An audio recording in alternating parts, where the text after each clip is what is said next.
Hello friends, मेरा नाम है सृष्टि गुप्ता और मैं स्वागत करती हूँ आपका अपने चैनल शिक्षा मंत्र में। दोस्तों, बहुत समय बाद ये चैप्टर 2 का वीडियो आ रहा है, डाइवर्सिटी एंड डिस्क्रिमिनेशन।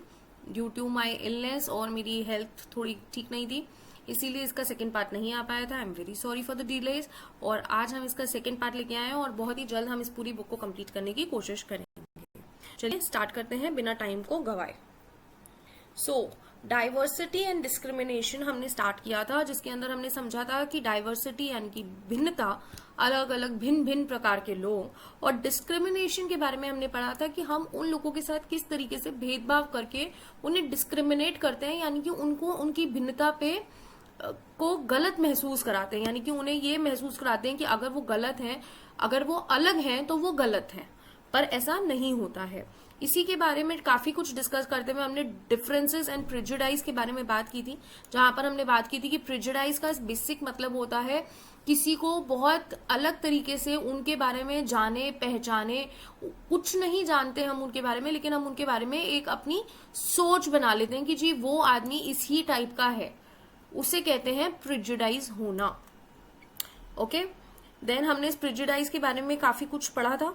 यहां तक का चैप्टर हम कंप्लीट कर चुके थे और आज हम स्टार्ट करेंगे क्रिएटिंग स्टीरियोटाइप्स से। Okay, let's start. सो अब हम बात करेंगे स्टीरियोटाइप्स की। देखिए, स्टीरियोटाइप्स की जब हम बात करते हैं तो स्टीरियोटाइप्स होता क्या है? स्टीरियोटाइप्स का बेसिक मतलब होता है जब हम बहुत पुराने टाइप की बातें करते हैं या हमने ये सोच लिया कि ये लोग इसी तरह के हैं और वो इसी तरीके से काम करेंगे, उसको बोलते हैं स्टीरियोटाइप होना। All of us are familiar with the gender differences. देखिए, जेंडर डिफरेंसेस से हम सब फेमिलियर हैं, हम सबको पता है कि जेंडर डिफरेंसेस हमारे कंट्री में नहीं, हमारी स्टेट में नहीं, पूरे वर्ल्ड में होता है और उन डिफरेंसेस को हमने बहुत ज्यादा गैप उसमें हमने भर दिए हैं। So does it mean that to be a boy और अ गर्ल?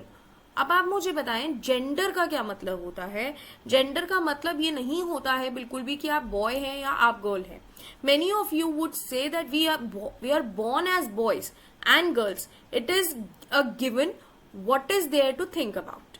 देखिए, अगर मैं आपसे बोलूं कि आपका जेंडर क्या है, तो आप मुझे बड़ी इजीली समझा सकते हैं कि भाई मैं तो पैदा ही लड़का हुआ हूं, तो इसमें जेंडर सोचने वाली क्या बात है, मैं लड़का हूं, या फिर मैं लड़की पैदा हुई हूं तो मैं लड़की हूं। बट ऐसा नहीं होता, ऐसा बिल्कुल भी नहीं होता। जेंडर और आपका जेंडर में और आपका सेक्स होने में डिफरेंस होता है। यानी कि अगर हम बोले कि you are born as a boy by birth, but you have some qualities of a girls, or you don't have such qualities of boys, that defines your gender. Gender is your character. It is not about your what organ do you have, to be honest. Okay, then arrange the statements given below in these two sections according to what you think is appropriate for the section. They are well behaved, they are soft spoken in general, they are physically strong, they are naughty, they are good at dance and painting, they don't cry, they are rowdy, they are good at sport, they are good at cooking, and they are emotional. अगर हम एक किसी का gender बताने लगे या हम ये बताने लगे कि बॉयज कैसे होते हैं, गर्ल्स कैसी होती है, सो ये ना बड़ा कॉमन स्टीरियोटाइप बिहेवियर हमारे माइंड्स में बना हुआ है। फॉर एग्जाम्पल, मैं आपको एग्जाम्पल से समझाती हूँ कि अगर आप किसी की बर्थडे पार्टी में जा रहे हैं और आप वहां पर जा रहे हैं और आप ये सोच के जा रहे हैं कि जी आज तो ना मैं उसको, एक लड़के का बर्थडे और हम उसको ना कुछ गिफ्ट करके आएंगे, तो आप गिफ्टिंग में क्या सोच के जाएंगे ना कि अच्छा बॉय का बर्थडे है तो लेट्स टेक सम गन्स और वील टेक सम कार्ड्स। अरे अच्छा, अगर किसी गर्ल का बर्थडे है तो you will be taking the doll house और द कुकिंग सेट और some makeup kits. But why you are taking these things? They are well behaved. अब वेल बिहेव्ड एक ऐसा कैरेक्टर है जो हमें लगता है कि दोनों में होना चाहिए। Doesn't matter it is a boy और अ गर्ल, ये दोनों में ही होना चाहिए। They are soft spoken and gentle, ये दोनों में होना चाहिए। उन्हें सॉफ्ट स्पोकन और जेंटल दोनों को ही होना चाहिए। जरूरी थोड़े ना है कि एक बॉय है तो वो सॉफ्ट स्पोकन और जेंटल नहीं हो सकता या उसको नहीं होना चाहिए। They are physically strong. अब बात आती है फिजिकली स्ट्रांग। फिजिकली स्ट्रांग में हम हमेशा कहते हैं the boys are stronger, but practically अगर हम लाइफ लॉन्ग जर्नी में देखें तो women is much much stronger than a man. Okay, they are naughty, and the naughty एक ऐसी क्वालिटी है भाई, बहुत सब में हो सकती है, it could be in a girl और it could be a boy. They are good at dance and painting. अब डांस को हम पहले ही रेक्टिफाई कर देते हैं that it goes only with the girls. No, it is not true. The dance is an activity which goes with the boys as well, and painting also goes with the boys as well. They don't cry. Now this is something कि जी लड़के नहीं रोते हैं, ये बहुत गलत perception है. मेरे लिए ये क्वालिटी दोनों में ही होती है. The boys also cry and the girls also cry. And हमारे को ऑनेस्टली कभी भी अपने बच्चों को, अपने बेटों को या अपने भाइयों को ये नहीं कहना चाहिए कि लड़के नहीं रोते हैं. ऐसा कुछ भी नहीं है. अपनी फीलिंग्स को दिखाना आना चाहिए. There is a very good quality जो एक ह्यूमन बीइंग में होनी चाहिए, इज टू एक्सप्रेस देमसेल्फ. यही एक डिफरेंस है एनिमल्स में और हम में, कि हमारे पास लैंग्वेज है, हम लोग बोल सकते हैं, हम अपने एक्सप्रेशंस को, अपनी फीलिंग्स को बता सकते हैं. तो उसमें रोना क्यों गलत है? I don't understand that. They are rowdy. Now they are rowdy. और राउडी इज अ कैटेगरी जिसको हम अक्सर बॉयज में रखेंगे. But today I would say that girls are also rowdy. They are doing very well in their life. Even the toppers में ले लीजिए आप, किसी अकेडमिकली ले लीजिए आप, स्पोर्टिंगली ले लीजिए आप, वर्ल्ड में किसी भी जगह पे ले लीजिए, the womens are performing very well. And not just they are performing very well, they are fighting for their rights, they are standing for their rights. वो अपने लिए खुद खड़ी हो रही है. So they are rowdy enough and that is a good thing. They are good at sport. Now they are good at sport. Again we could say ये दोनों के साथ ही जा सकता है. Why not? आज के टाइम में आप बता दीजिए ऐसा कौन सा स्पोर्ट्स है जिसमें girls can not perform. They can, even if you don't allowed, but they can. The second last is they are good at cooking. Now good at cooking again we goes to the girls कि जी लड़की है उसको खाना पकाना आना चाहिए. This is not at all true. This is not at all true. The boys also know how to cook and they are a good chef and they could be a good chef. This is nothing. और अगर किसी girl को खाना पकाना नहीं आता so that is not a big thing. They are emotional. I would suggest कि दोनों को ही होना चाहिए emotional. So this is what the gender is. That reveals your character. That does not reveal that which organ you have. It deals with the what you actually are. You are emotional. You are gentle. You know how to cook. You are rowdy at the same time. So these are called the gender. Now check with your teacher's help who has put which statement where. Now this is what you need to do accordingly. ठीक है, आपको इनको डालना था. सो अगर हम वैसे बात करें कि अगर हम सिर्फ स्टीरियोटाइपिंगली अगर हम बात करेंगे, so we will say well behaved goes with both. अच्छा, इसमें ना कुछ चीजें I would say physically strong में हम लेके आ जाएंगे. यहाँ पे हम लिख देंगे बॉयज को.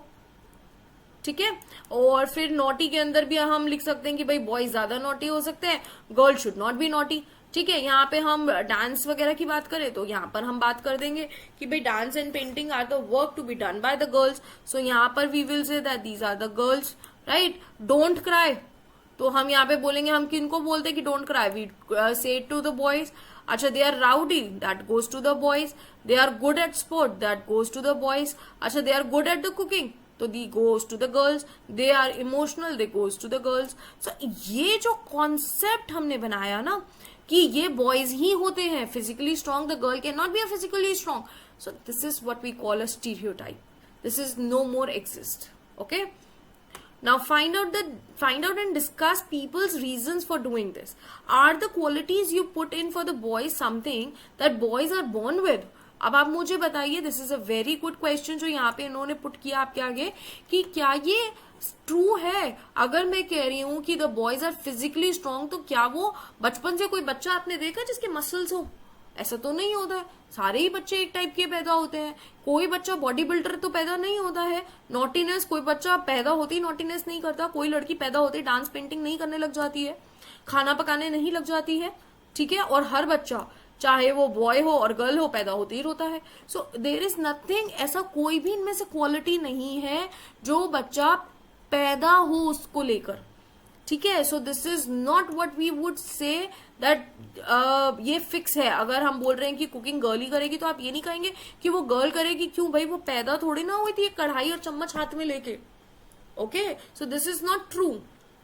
So if we take the statement, they don't cry, you will see that this quality that is generally associated with the boys and men. As I told you, ये जो आपकी quality यहाँ पर दी हुई है that they don't cry, it exists with the boys.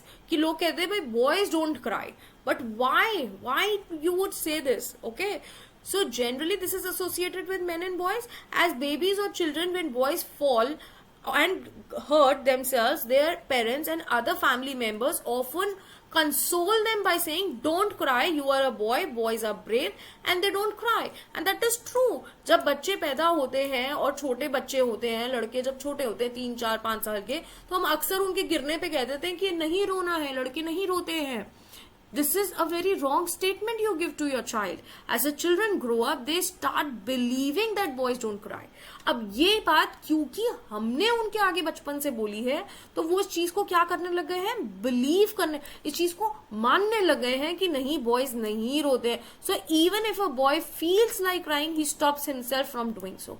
और ऐसा नहीं है कि लड़कों की लाइफ में कभी ऐसा कोई दिन नहीं आता जब उन्हें लगता है कि उन्हें रोना है, बट वो नहीं रोते हैं. क्यों? क्योंकि उनके दिमाग में वो चीज बैठ चुकी होती है. So we also believe that crying is a sign of a weakness. हमने यहाँ पे क्या कर दिया, हमने sign of weakness बना दिया. किसको? crying को. हमने कह दिया कि रोने का मतलब है कि आप weak हैं, which is very wrong. So even though both boys and girls sometimes want to cry, especially if they are angry or in pain, as they grow older, boys learn or teach themselves not to cry. अब आप मुझे बताएं कि अगर वो बहुत ज्यादा pen में है, बहुत ज्यादा दर्द में है, तो उन्हें क्यों इस चीज की हम हैबिट डाल देते हैं कि आपने रोना ही नहीं है. और जिसमें रोने से एक बार आप रो लेते हैं, आप बहुत ज्यादा दर्द में है तो आप रो देते हैं, तो आपको लगता है कि you are now feeling some light, your heart is feeling light, so why not. Okay, यहाँ पे देखिए ये पिक्चर्स दी हुई हैं. पीपल से ऑल सॉर्ट्स ऑफ थिंग्स. ठीक है, I limp, I lisp, all this and more. Sometimes I feel so sad and sore. Folks make fun. It's nothing new. If you were I, what would you do? अब आप देख सकते हैं यहाँ पे there is a boy who is a crippled. He cannot walk properly because he is differently abled. Okay, and people used to make fun and it's nothing new for him. And वो ये पूछ रहे हैं कि अगर आप मेरी जगह होते तो आप क्या करते? Obviously, why there is the need to make fun of them? ये बहुत जरूरी है हम अपने बच्चों को समझाएं कि अगर कोई इंसान अलग है, हमसे अलग दिख रहा है, तो उसका मजाक बनाने की जरूरत नहीं है. Okay, if you look so different, I am a person, I feel shy, from staring eyes I want to hide. And this is also wrong. अगर आप किसी बेबी को देख रहे हैं विच इज क्रिपल्ड, या वो ठीक से वॉक नहीं कर पा रहे हैं, या वो डिफरेंटली एबल्ड है, तो हम उनको अक्सर या तो उन पे हंस देते हैं या उन्हें सहानुभूति, ओ बेचारा. No, don't do them, don't do this to them. They are differently abled. They have their own senses. They can work and they work really harder for themselves, and they did a good things in their life. Okay, so there is nothing. A person, I feel shy. From staring eyes, I want to hide. लोग उन्हें ऐसे घूरते हैं, उन्हें देखते हैं. नहीं, this is not a right thing to do. Is her mind okay?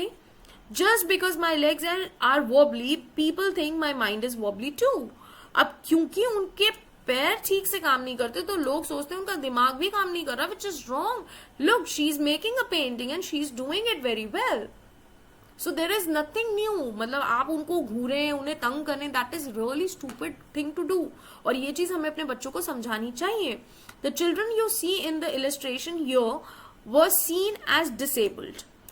This term has been changed and now the term used is children with special needs. Common stereotypes about them are given in a large letters. Their own feelings and thoughts too are given. Okay, so common stereotypes ये हैं कि हम पहले ही मान लेते हैं कि अगर वो नहीं ठीक से चल पा रहा है तो हम उसका मजाक बना सकते हैं.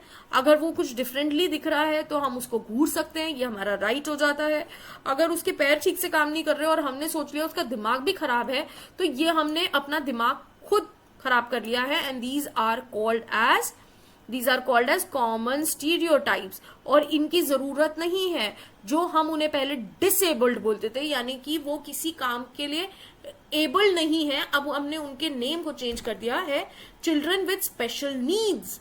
उन्हें सिर्फ स्पेशल नीड्स चाहिए, एबल तो वो है लेकिन थोड़ी सी और एक्स्ट्रा नीड उन्हें चाहिए, और उसके बाद वो आपसे भी ज्यादा बेहतर काम करके दिखा सकते हैं। Now discuss what these children are saying about the stereotypes regarding them and why. We discuss them.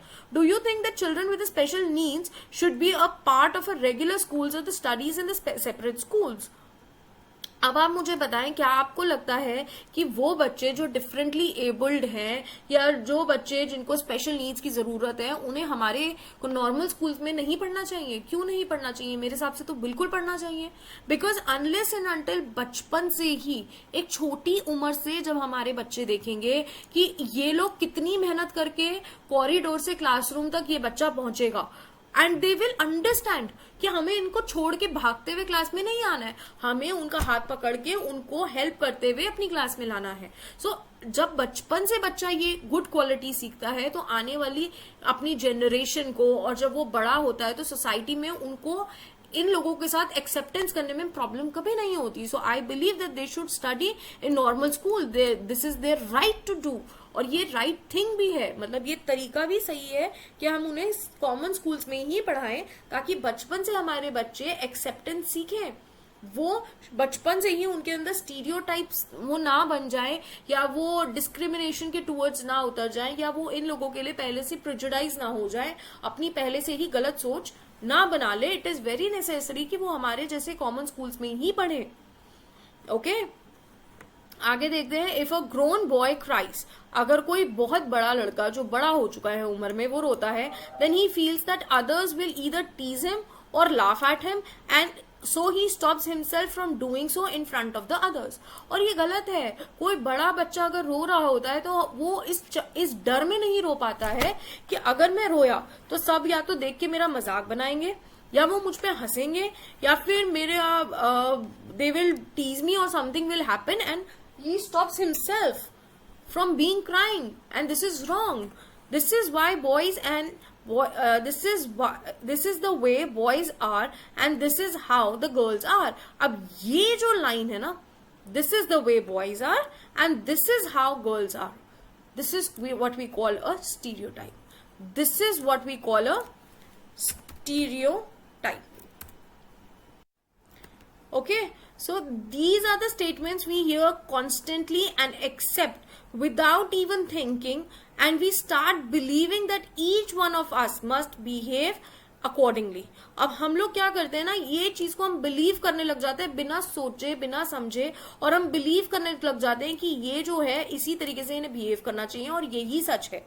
Okay, we fit all boys and girls into an image that society creates around us, और हम इसी image के अंदर इन सबको बांध देते हैं कि भाई बॉयज तो कुकिंग नहीं करते और हम उन्हें कुकिंग करने ही नहीं देते। दैट इज रॉन्ग, और इस सोसाइटी में उनको बांधना ही गलत है। You can take other statement such as they are soft and gentle और they are well behaved, and discuss how these are applied to girls. भाई सॉफ्ट एंड जेंटल सिर्फ गर्ल को ही क्यों होना है, या वो वेल बिहेव्ड हो ये सिर्फ गर्ल को ही होना है? सॉफ्ट और जेंटल तो बॉयज को भी होना चाहिए, और वेल बिहेव्ड तो उन्हें भी होना चाहिए। Do girls possess these qualities at the birth and do they learn such behavior from others? और क्या ये क्वालिटीज लेके हर लड़की बचपन से पैदा होती है? ऐसा नहीं है, ये क्वालिटीज वो औरों से लेती है। What do you think about the girls who are not soft and gentle and those who are naughty? और जो लड़कियां नॉटी होती हैं, शैतान होती हैं, तो क्यों ऐसा है? मतलब अगर कोई लड़की अगर शैतानी कर रही है तो वो गलत है क्या? ऐसा तो बिल्कुल भी नहीं है। Okay, When we fix people into one image, we create a stereotype. जब हम किसी को, एक पर्सन को, उसको एक पर्टिकुलर इमेज में बांध देते हैं कि भाई आप ऐसे ही हो सकते हो और आपको ऐसा ही होना पड़ेगा, that is what we call a stereotype. So when people say that those who belong to a particular country, region, sex, race और economic background are stinky, lazy, criminal और dumb, they are using stereotypes. यानी कि हम लोग अक्सर सुनते हैं और यूज करते हैं इन टर्म्स को कि अच्छा वो तो ऐसे ही होते हैं, अच्छा वो तो ऐसे ही करते हैं, वो तो ऐसे ही रहते हैं. So this is what we call as stereotype. जब हम उन लोग के बारे में एक परसेप्शन पहले से ही बना के बैठ चुके होते हैं. They are stinky and generous people everywhere. ठीक है। सो स्टिंकी और जेनरस पीपल हर जगह है इस दुनिया में, जरूरी नहीं है कि एक पर्टिकुलर एरिया के ही लोगों को हम ये बात कह सकते हैं। In every country, in every religion and in every group, where rich और पुअर, मेल और female are there, and just because some people are like that, it is not fair to think that every one will be like the same. अब ये चीज आप समझे कि it is very important to understand कि अगर कुछ लोग एक जैसे हैं तो इट्स नॉट इम्पॉर्टेंट कि हम ये मान ले कि हर इंसान वैसा ही होगा। Okay, this is very wrong. जैसे इंडिया में हम लोग बेसिकली रिलीजियसली बहुत ज्यादा सोचते हैं कि एक पर्टिकुलर रिलीजन के लोग, ये लोग गलत ही होते हैं, या they are doing wrong only, या अगर वो कुछ गलत कर रहे हैं, अगर वो हमारे पास भी आके बैठ जाते तो हमें थोड़ा शक होता है कि नहीं यार, they are not right. So this is very wrong perception. किसी एक के गलत होने से हम पूरी सोसाइटी को गलत नहीं कह सकते हैं। Stereotype stop us from looking at each person as a unique individual with his or her own special qualities and skills that are different from others। अब ये चीज को आप समझें, अगर आप स्टीरियोटाइप की तरह सोचेंगे तो आप किसी भी इंडिविजुअल को यूनिक वे में नहीं देख सकते, यानी कि आप ये मान ही नहीं सकते कि उसमें अपनी खुद की कोई क्वालिटीज है, अपनी खुद की कोई क्षमता है। ये बात आप नहीं मान पाएंगे और आप उसको डिफरेंटली नहीं देख पाएंगे, जो कि हमने स्टार्टिंग में पढ़ा था कि हर इंसान अलग होता है, हर इंसान के पास अलग अलग क्वालिटीज होती हैं। They fit large numbers of people into one pattern or type। ठीक है, वो बहुत सारे लोगों को एक ही पैटर्न में फिट कर देते हैं। ठीक है, हम लोग स्टीरियोटाइप एक चीज को लेके हो सकते हैं कि हर इंसान में 2 कान, 2 आंख, 1 नाक और 1 मुंह होता है। ठीक है, लेकिन अगर किसी इंसान के पास 1 कान नहीं है, या किसी इंसान की 1 आंख गॉड फॉरबिड नहीं है, या नहीं रह पाई, या खत्म हो गई उसकी 1 आंख, तो हम उसको निकाल थोड़ी ना सकते सोसाइटी से, या हम उसको मान थोड़ी ना सकते हैं कि भैया वो तो खराब ही हो गया। Okay, so we can not do that. Stereotypes affect all of us as they prevent us from doing certain things that we might otherwise be good at। यानी कि स्टीरियोटाइप होने की वजह से हम सोसाइटी से कट जाते हैं। ठीक है, हम उन सर्टेन चीजों को, उन क्वालिटीज को लोगों के अंदर देख ही नहीं पाते जो उनमें है और जिनमें वो बहुत ही बेहतरीन है। मतलब वो क्वालिटीज जिनके थ्रू वो बहुत कुछ लाइफ में कर रहे थे और कर सकते थे आगे भी, हम उन क्वालिटीज को देख ही नहीं पाते हैं, एक सिर्फ और सिर्फ स्टीरियोटाइप होने की वजह से। ओके, एंड आई होप आपको यहां तक का चैप्टर समझ में आया होगा। In our next section we will start with inequality and discrimination. देखिए, बहुत जरूरी है दोस्तों कि सिर्फ मैं बोलती जाऊं या आप सिर्फ सुनते जाएं, ऐसे नहीं हो पाएगा। इट्स इंपॉर्टेंट आप अपनी बुक को खोलें, सामने रखें और मेरे साथ एक एक लाइन को पढ़ें। Okay, with this you will be able to understand the whole chapter and will able to understand it and learn it properly. आपको समझ में आएगा, आप उसको लर्न इजीली कर पाएंगे। ठीक है, तो ऐसे ही नहीं सिर्फ बैठ के सुनिएगा, तसल्ली से बैठिए और अपने सामने अपनी किताबों को खोल के रखें। Regarding any queries, any problems, you can contact us. हमारा कॉन्टैक्ट नंबर डिस्क्रिप्शन बॉक्स में हमेशा दिया हुआ होता है, और कोई भी क्वेरीज होती हैं, आप किस तरह की और वीडियोस देखना चाहते हैं, हमें कमेंट सेक्शन में जरूर लिख के बताइएगा। I hope you like the video. With this we are signing out. We'll see you soon. Bye bye, take care.